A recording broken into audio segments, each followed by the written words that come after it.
ایک میزائل اور ایٹمی قوت بنا کر علاقے علامہ کا خواب پورا کر دکھایا ہے۔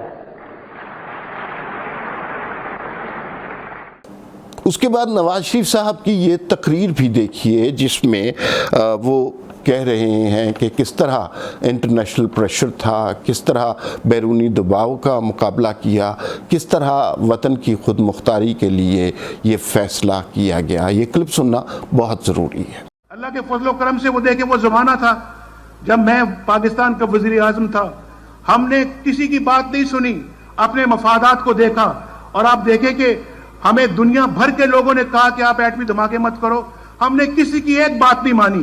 ہم نے بات مانی تو پاکستانی قوم کی بات مانی، اور پاکستان کو دنیا کی ایٹمی طاقت بنا کے ہم نے اللہ کے فضل و کرم سے چھوڑا۔ وہ تبدیلی ہے یا نہیں ہے؟ اور آپ دیکھیں وہ لوگ جو بڑے مکے لہراتے تھے ہوا میں، اور اس کے بعد جب امریکہ کی ایک ٹیلی فون کال آئی وہ ڈھیر ہو گئے۔ ہمیں 5 کالیں کرتے کرتے وہ تھک گئے، ہم نے ان کی کوئی بات نہیں سنی، ہم نے اپنے وہی کام کیا جو پاکستان کا مفاد کہتا تھا۔ بیرونی دنیا کا دباؤ ہم پر بہت زیادہ تھا، خاص طور پہ امریکہ کی طرف سے، اور ہر ممکن کوشش کی گئی کہ کسی طرح ہم یہ ایٹمی دھماکے نہ کریں، اور اس کے لیے ہمیں $5 ارب کی آفر بھی کی گئی نواز شریف صاحب کو، اور انہیں امریکہ میں وزٹ بھی کہا گیا، اور بڑے تزک و احتشام کے ساتھ ریڈ کارپٹ وزٹ کا وعدہ انہیں کیا گیا، اور لیکن انہوں نے یہ پیشکشیں ٹھکرا دیں، اور اس کے باوجود ایٹمی دھماکے کیے۔ اس وقت جو امریکی صدر تھے بل کلنٹن، انہیں جب یہ اطلاع ملی کہ پاکستان نے ایٹمی دھماکے کر لیے تو انہوں نے کیا کہا، یہ کلپ دیکھیے۔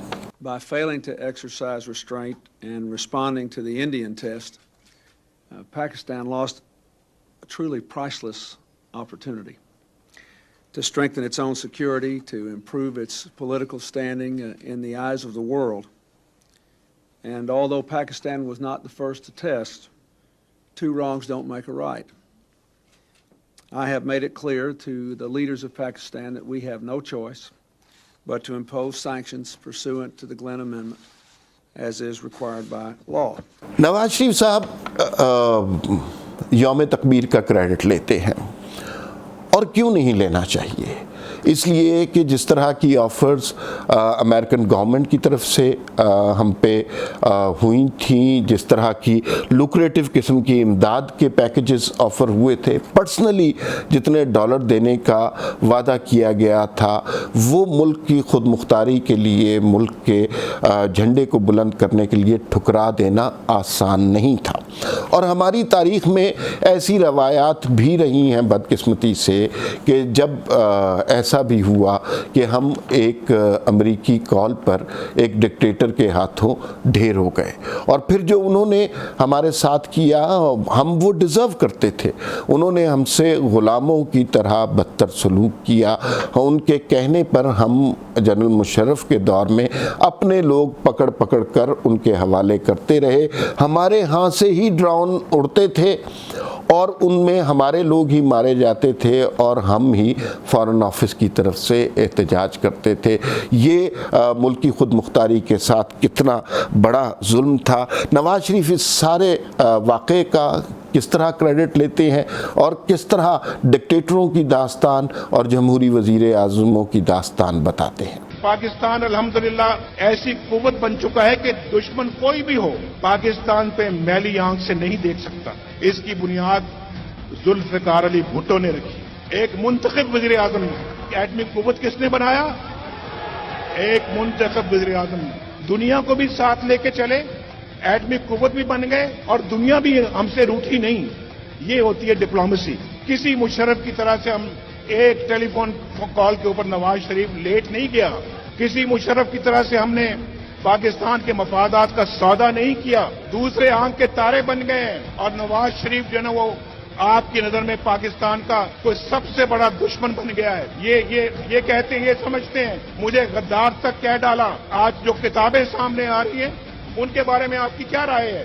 یہ جو 28 مئی کا واقعہ تھا، اس سے سب سے اہم کام یہ ہوا کہ خطے میں بیلنس آف پاور ہو گیا۔ فرض کیجئے کہ بھارت دھماکے کر دیتا اور پاکستان ایٹمی دھماکے نہ کرتا تو یہ بیلنس آف پاور ختم ہو جانا تھا، بھارت بہت بڑی قوت بن جانا تھا اور ہمیں اس کے سامنے سرنگوں ہونا پڑنا تھا۔ اور اسی وجہ سے جب یہ دھماکے ہوئے تو بھارت کی، جس وقت یہ خبر آئی تو بھارت کی کانگریس میں سیشن ہو رہا تھا، وہاں پر ماتم کی کیفیت ہو گئی اور وہ سیشن جو ہے ختم کر دیا گیا، اور وہاں پر لوگ بالکل ششدر رہ گئے کہ کسی کو توقع نہیں تھی کہ پاکستان اتنی بہادری اور دلیری کا کام کرے گا، لیکن کیا۔ اور اس کے بعد حالات اتنے جو ہیں بھارت کے لیے مشکل ہو گئے کہ بھارتی صدر وزیر اعظم واجپئی کو پاکستان آنا پڑا اور پاکستان کی طرف دوستی کا ہاتھ بڑھانا پڑا۔ اور یہ بھی آپ سن لیجیے۔ پریزیڈنٹ کلنٹن نے تو مجھے خاص طور پہ $5 ارب ساتھ پیش کیے۔ میں نے کہا پریزیڈنٹ کلنٹن صاحب، آپ نے ہماری غیرت کا غلط اندازہ لگایا ہے۔ اور میں سن کے بڑا حیران ہوتا تھا۔ ہندوستان کے ٹیلی ویژن سے کیا کہا جاتا تھا؟ ہم پاکستان کو تمیز سے بات کرنا سکھائیں گے۔ میں نے کہا اچھا بھائی ہندوستان آپ بڑے بول رہے ہو۔ پھر 5 دھماکوں کا 6 دھماکوں سے جواب دیا۔ 8 مہینوں کے بعد ہندوستان کے وزیر اعظم واجپئی خود چل کر پاکستان آئے۔ یہ ساری ویڈیوز آپ نے دیکھی، ہم نے کوشش کی کہ یہ ساری تاریخ آپ کے سامنے دہرا دیں، لیکن موجودہ دور کا المیہ یہ ہے کہ اب کوئی خود مختاری کے بارے میں، کوئی ملکی دفاع کے بارے میں نہیں سوچتا۔ ذاتی مفادات کی وجہ سے یہ جو کرنٹ سیٹ اپ ہے یہ قائم کیا گیا ہے۔ اب حالت یہ ہو گئی ہے کہ ہم بھارت کے وزیر اعظم کو کتنی ہی کالیں کر چکے ہیں اور ہمارے وزیر اعظم کی کال اٹھانے سے وہ قاصر ہیں، اور انہوں نے اس کے حوالے سے کبھی کوئی سٹیٹمنٹ دینا بھی گوارا نہیں کی۔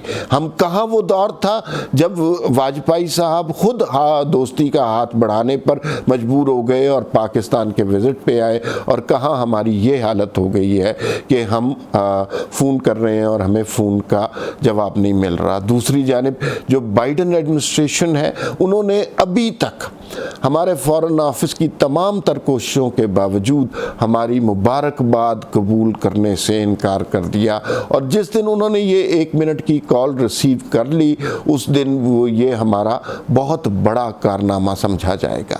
پاکستان کی تاریخ کو دیکھیں تو کتنا المناک دور ہمیں نظر آتا ہے کہ پاکستان کے جو ایٹمی پروجیکٹ کے حوالے سے جتنی پرسنالٹیز تھیں ان سب کو ہم نے عبرت کا نشانہ بنا دیا، چاہے وہ ذوالفقار علی بھٹو ہوں، چاہے وہ نواز شریف ہوں، چاہے وہ عبدالقدیر خان ہوں، چاہے وہ ڈاکٹر سمر مبارک مند ہوں۔ ان سب لوگوں کا ہم نے کیا حال کر دیا، اور جو یہ قوم کے محسن تھے اور انہوں نے پاکستان کے ساتھ وفا کی، لیکن اس وفا کی سزا انہیں کیا ملی؟